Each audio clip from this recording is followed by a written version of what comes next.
আসসালামু আলাইকুম রহমতুল্লাহ। সুপ্রিয় ষষ্ঠ শ্রেণীর শিক্ষার্থীবৃন্দ, আজকে তোমাদের চারুপাঠ বই 2025 আকাশ প্রবন্ধের পৃষ্ঠা 34 এবং 35 এর বহু নির্বাচনী প্রশ্ন এবং সৃজনশীল প্রশ্নের নমুনোত্তর সম্পর্কে আলোচনা করব। প্রিয় শিক্ষার্থী, চলো শুরু করা যাক।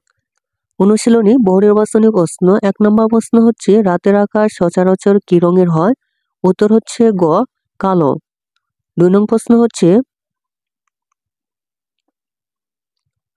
2 নং প্রশ্ন হচ্ছে, মহাকাশযান থেকে এখন জানা সম্ভব হচ্ছে? উত্তর হচ্ছে ক, 1, 2। 1 নম্বর হচ্ছে আবহাওয়ার অবস্থা, 2 নম্বর হচ্ছে জ্ঞান বিজ্ঞানের অগ্রগতি। উদ্দীপকটি পড়ো এবং 3 ও 4 নম্বর প্রশ্নের উত্তর দাও। ফাহিম মনে করে আকাশের রঙের ভিন্নতা খেয়াল খুশিমতো হয়ে থাকে, কিন্তু পলির ধারণা এই রঙের ভিন্নতার পেছনে কোনো বৈজ্ঞানিক যুক্তি রয়েছে। ক নং প্রশ্ন হচ্ছে, আকাশ প্রবন্ধের কোন বাক্যটি পলির ধারণাকে সমর্থন করে? উত্তর হচ্ছে 3 ঘ, বায়ুমণ্ডলে নানা গ্যাসের অণু ছড়িয়ে আছে বলে আকাশ নীল দেখায়।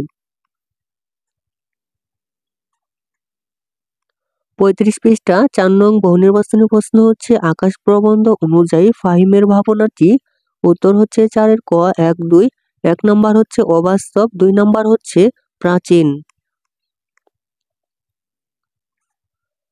সৃজনশীল প্রশ্ন। 1 নম্বর হচ্ছে, রফিক সাহেব একজন চিকিৎসক। চিকিৎসা করার পাশাপাশি তিনি রোগীর স্বজনদের রোগ শোকের খবরও নিতেন। হাত দিয়ে রোগীর মাথা, কপাল ও পেট টিপে রোগ নির্ণয় করে তিনি ওষুধ দিতেন। আধুনিক পদ্ধতিতে রোগ নির্ণয় করতে বললেও তিনি তার পদ্ধতিকে উপযুক্ত মনে করতেন। রফিক সাহেবের ছেলে সুমন এখন বিখ্যাত চিকিৎসক। সুমন সাহেবের রোগ নির্ণয়ের প্রক্রিয়ায় ভিন্ন। আল্ট্রাসোনোগ্রাফি, ইসিজি, এক্স-রে ইত্যাদির মাধ্যমে রোগ নির্ণয় করে তিনি চিকিৎসা করেন। আধুনিক ধ্যান ধারণা এবং গবেষণায় বিজ্ঞানের জগতে ব্যাপক গতি এনে দিয়েছে। ক নং প্রশ্ন হচ্ছে, চাঁদোয়া অর্থ কি? খ নং প্রশ্ন হচ্ছে, প্রবন্ধটির নাম আকাশ রাখার কারণ ব্যাখ্যা করো। গ নং প্রশ্ন হচ্ছে, উদ্দীপকের রফিক সাহেবের মধ্যে আকাশ শীর্ষক প্রবন্ধের কোন দিকটি উঠে এসেছে ব্যাখ্যা করো। ঘ নং প্রশ্ন হচ্ছে, আধুনিক ধ্যান ধারণা এবং গবেষণায় বিজ্ঞানের জগতে ব্যাপক গতি এনে দিয়েছে। উদ্দীপক এবং আকাশ প্রবন্ধের আলোকে বিশ্লেষণ করো। প্রিয় শিক্ষার্থী, তোমরা নমুনোত্তরগুলো দেখে নিতে পারো। চলো শুরু করা যাক। ষষ্ঠ শ্রেণীর চারুপাঠ বই 2025 আকাশ প্রবন্ধ, পৃষ্ঠা হচ্ছে 34 থেকে 35। সৃজনশীল প্রশ্নের উত্তর।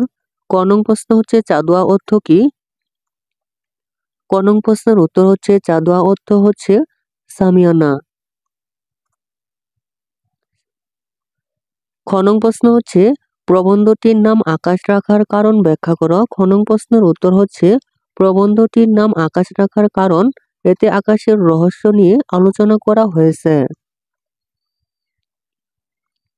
আকাশ প্রবন্ধে আকাশের অবস্থা সম্পর্কে আলোচনা করতে গিয়ে লেখক বলেছেন, আকাশ বায়ুর একটি বিশাল স্তর, এতে প্রায় 20টি বর্ণহীন গ্যাস মিশে আছে।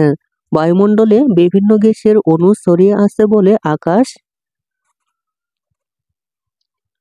আকাশ নীল দেখায়। সূর্যের লাল আলো মেশার কারণে কখনো কখনো এখানকার মেঘ লাল দেখায়।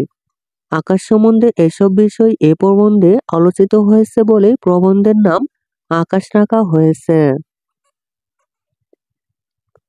গ নং প্রশ্ন হচ্ছে, উদ্দীপকের রফিক সাহেবের মধ্যে আকাশ শীর্ষক প্রবন্ধের কোন দিকটি উঠে এসেছে ব্যাখ্যা করো।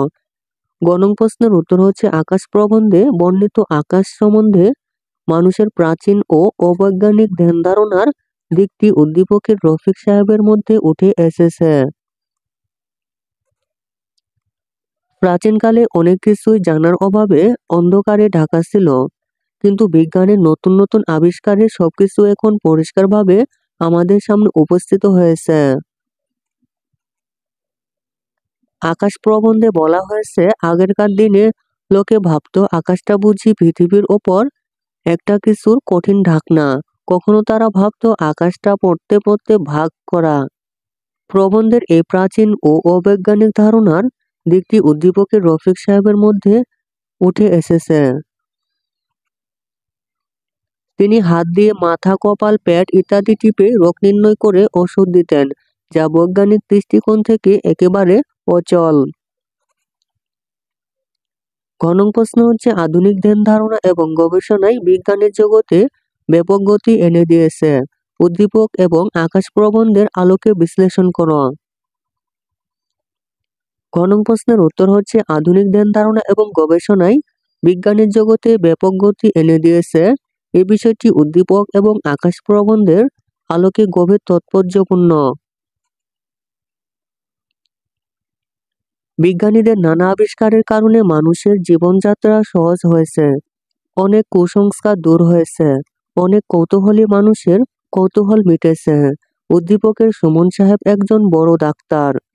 পিতার প্রথাগত পদ্ধতি থেকে তার রোগ নির্ণয়ের পদ্ধতি ভিন্ন। আল্ট্রাসোনোগ্রাফি, ইসিজি, এক্স-রে ইত্যাদির মাধ্যমে রোগ নির্ণয় করে চিকিৎসা করেন। বিজ্ঞানের নানা আবিষ্কার তিনি কাজে লাগান। আকাশ প্রবন্ধে আগেরকার মানুষের আকাশ সম্পর্কে যে ধারণা ছিল সেটা বিজ্ঞানের আবিষ্কারের ফলে পরিবর্তিত হয়েছে। বিজ্ঞানীরা আগে বেলুন পাঠিয়ে পরীক্ষা নিরীক্ষা করতেন, আর এখন মানুষ নিজেই মহাকাশযানে চড়ে বিভিন্ন পরীক্ষা চালাচ্ছে। উদ্দীপকের সুমন সাহেব পুরনো ধ্যান ধারণা বদলে চিকিৎসা ক্ষেত্রে বিজ্ঞানের অবদানকে প্রতিষ্ঠা করেছেন। আকাশ প্রবন্ধেও বিজ্ঞানের নতুন নতুন আবিষ্কারকেই গ্রহণ করার মানসিকতা দেখা যায়। তাই প্রবন্ধ এবং উদ্দীপক উভয় ক্ষেত্রেই প্রশ্নোক্ত মন্তব্যটি তাৎপর্যপূর্ণ।